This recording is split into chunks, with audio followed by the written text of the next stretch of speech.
पहलगाम में आतंकी हमले के बाद भारत और पाकिस्तान में तनाव चरम पर पहुंच चुका है और इस बीच पाकिस्तान के रक्षा मंत्री ख्वाजा आसिफ ने कहा है कि भारत के साथ ऑल आउट वॉर की आशंका है, संपूर्ण युद्ध।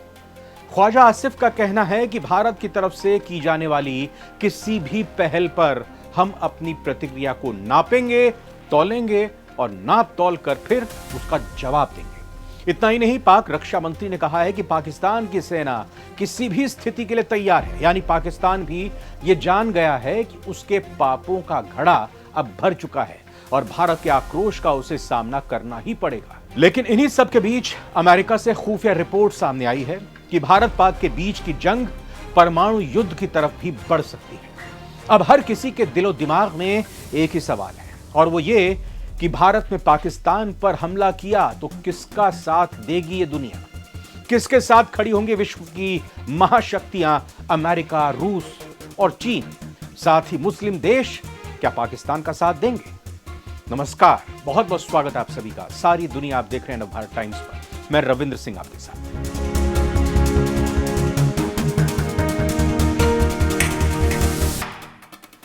पिछले कुछ दशक से अंतर्राष्ट्रीय जगत में भारत की स्थिति काफी मजबूत हुई है। भारत की हर बात को गौर से सुना जाता है, माना जाता है। दुनिया हर छोटे बड़े इलीट क्लब के सदस्यता भारत के पास है।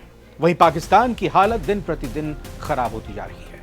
आज उसे एक नाकाम देश की श्रेणी में रखा जा रहा है। उसकी आर्थिक स्थिति भी बद से बदतर होती जा रही है। वो लगातार अंतर्राष्ट्रीय समर्थन भी खोता जा रहा है। वो पिछले कुछ सालों से अमेरिका से रिश्ते सुधारने की कोशिशों में लगा हुआ है, लेकिन अमेरिका उसे भाव ही नहीं दे रहा। आतंकवाद से उसका संबंध ओसामा बिन लादेन के एबटाबाद में मारे जाने के बाद से और भी ज्यादा एक्सपोज हो चुका है। इससे अंतर्राष्ट्रीय जगत में उसकी स्थिति बेहद कमजोर बनी हुई है। अब सवाल यह कि पहलगाम हमले पर अंतर्राष्ट्रीय प्रतिक्रियाएं किस तरह से सामने आई, अंतर्राष्ट्रीय समर्थन किसके साथ आया। आतंकवादी ने 22 अप्रैल को जम्मू कश्मीर के पहलगाम में जब पर्यटकों को निशाना बनाया, हिंदू को ढूंढ ढूंढ कर मारा, तो दुनिया भर के नेताओं ने इसकी कड़ी निंदा की है। इनमें अमेरिका, ब्रिटेन, यूरोपीय यूनियन यानी ईयू, इजराइल, जर्मनी, ईरान और सऊदी अरब समेत दुनिया के कई देशों और मुस्लिम वर्ल्ड लीग जैसे संगठन शामिल थे। इन सभी देशों ने भारत के साथ एकजुटता प्रदर्शित की है। यह हमला ऐसे समय में हुआ जब अमेरिकी उपराष्ट्रपति जेडी वेंस भारत के आधिकारिक दौरे पर थे। हमले के बाद वेंस ने पीएम मोदी से बात कर पहलगाम हमले की निंदा करते हुए भारत से एकजुटता दिखाई थी। हमले के बाद अपनी यात्रा को रद्द करने की जगह उसे जारी रखने का फैसला किया, जो कि एक बड़ा और कड़ा संदेश था। वहीं अमेरिका के राष्ट्रपति डोनाल्ड ट्रंप ने सोशल मीडिया पर लिखा था कि कश्मीर से बहुत परेशान करने वाली खबर आई है। आतंकवाद के खिलाफ अमेरिका भारत के साथ मजबूती से खड़ा है और इस तरह से अमेरिका ने दिखाया कि अमेरिका भारत के साथ कितनी मजबूती से खड़ा है और आगे तक साथ निभाएगा। वहीं पाकिस्तान पहले से ही अमेरिका करने लगा है। पाक रक्षा मंत्री ख्वाजा आसिफ से एक इंटरव्यू में जब सवाल पूछा गया कि क्या अमेरिकी राष्ट्रपति डोनाल्ड ट्रंप को इस संकट को सुलझाने में मदद के लिए आगे आना चाहिए, तो आसिफ ने कहा, निश्चित रूप से ये विश्व शक्ति का नेतृत्व कर रहे हैं। एकमात्र विश्व शक्ति है अमेरिका और वो दुनिया भर में अलग अलग फ्लैश पॉइंट पर अलग अलग पार्टियों से बात कर रहे हैं। यानी अभी भारत ने तो कहा ही है कि हम बड़ा कुछ करने वाले हैं, या यूं कहें कि हम बदला लेकर रहेंगे। हम धरती के छोर तक आतंकियों को ढूंढ निकालेंगे, मिट्टी में मिलाकर। और अभी से ही पाकिस्तान अमेरिका करने लगा है। सिर्फ इतना ही नहीं कहा, पाकिस्तान के रक्षा मंत्री ने यह भी कहा कि ये एक फ्लैश पॉइंट है जिसमें दो परमाणु शक्तियां यानी भारत और पाकिस्तान एक दूसरे के साथ जुड़ी हुई हैं। उन्हें ऐसा लगता है कि इस स्थिति पर ध्यान दिया जाना चाहिए अमेरिका को, और अगर विश्व शक्ति अमेरिका हस्तक्षेप कर सकती है और स्थिति में किसी तरह की समझदारी लाई जा सकती है तो अच्छा होगा। लेकिन ये पाकिस्तान भी अब जानता है कि अमेरिका उसके साथ आने वाला नहीं है। भारत के दोस्त रूस और मोदी के दोस्त पुतिन किसके साथ होंगे? भारत के एक और विश्वसनीय सहयोगी रूस के राष्ट्रपति व्लादिमीर पुतिन ने पहलगाम हमले के बाद पीएम नरेंद्र मोदी और राष्ट्रपति द्रौपदी मुर्मू को संदेश भेजा। उन्होंने कहा कि वो भारत के साथ हैं वहीं इजरायली प्रधानमंत्री ने भी भारत के साथ एकजुटता दिखाई। भारत की रक्षा जरूरतों को पूरा करने में इजरायल का बड़ा हाथ रहा है। वो भारत को कई तरह के उपकरण मुहैया कराता रहा है। वो आतंकवाद के खिलाफ लड़ाई में भारत को मजबूती से समर्थन देता रहा है। तो कुल मिलाकर इजरायल और रूस भारत के साथ थे, हैं और हमेशा रहेंगे। चीन का बदला हुआ रुख क्या कहता है? चीन का रुख बदल चुका है। भारत के साथ वो इस हमले में खड़ा हुआ दिखाई देता है। लेकिन भारत और पाकिस्तान के बीच अगर हालात बिगड़ते हैं, हालात जंग की ओर जाते हैं, तो उस सूरत में क्या होगा? दरअसल पहलगाम हमला जब हुआ तो ऐसे समय में हुआ जिस वक्त अमेरिकी राष्ट्रपति की तरफ से शुरू किए गए टैरिफ वॉर की वजह से एक नया वर्ल्ड ऑर्डर आकार ले रहा है। आतंकवाद के खिलाफ लड़ाई में दुनिया के ज्यादातर देश भारत के साथ खड़े नजर आ रहे हैं। अंतर्राष्ट्रीय समुदाय में आजकल पाकिस्तान का सबसे बड़ा खैरख्वाह चीन ही है।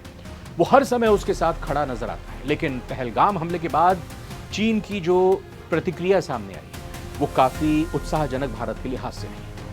नई दिल्ली स्थित चीनी दूतावास ने अपने बयान में कहा कि पहलगाम में हुए हमले से वो स्तब्ध है, शॉक्ड है और इसकी निंदा करते हैं।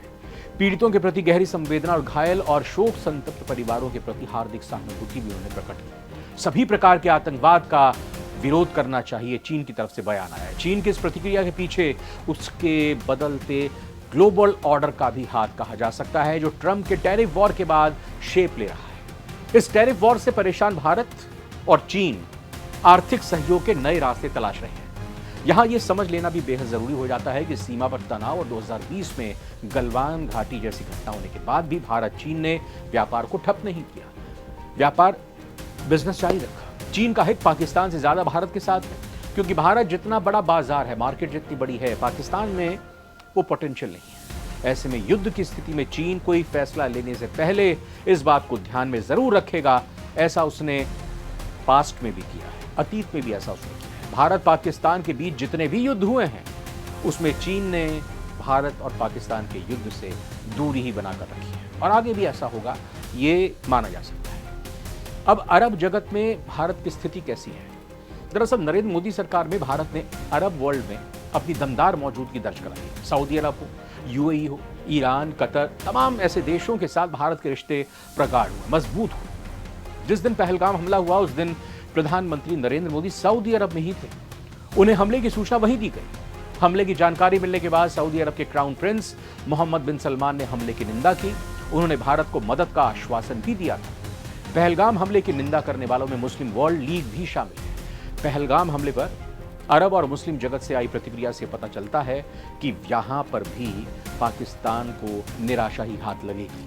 अमेरिकी खुफिया रिपोर्ट्स के अनुसार भारत और पाकिस्तान के बीच परमाणु युद्ध की संभावना कम है, लेकिन गलतफहमी से या फिर तर्कहीन प्रतिक्रिया से स्थिति बिगड़ सकती है, यह भी इस रिपोर्ट में आशंका जताई गई है। कश्मीर विवाद दोनों देशों के बीच तनाव का मुख्य कारण है। पाकिस्तान के आर्मी चीफ के बयान से भी तनाव और ज्यादा बढ़ा है।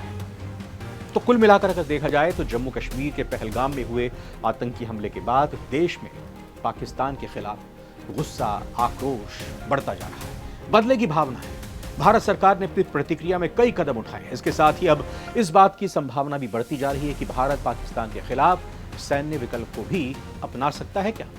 भारत ने सेना को सतर्क और तैयार रहने को कहा है। भारत की तरफ से पाकिस्तान के खिलाफ अगर मिलिट्री एक्शन लिया जाता है तो ऐसी स्थिति में भारत के साथ दुनिया के कौन कौन से देश खड़े नजर आएंगे, हमने इस वीडियो के जरिए आपको बताने की कोशिश की। ये वीडियो आपको कैसी लगी जरूर बताइएगा, कमेंट कीजिएगा, लाइक कीजिएगा और वीडियो को शेयर कीजिएगा। नवभारत टाइम्स पर फिलहाल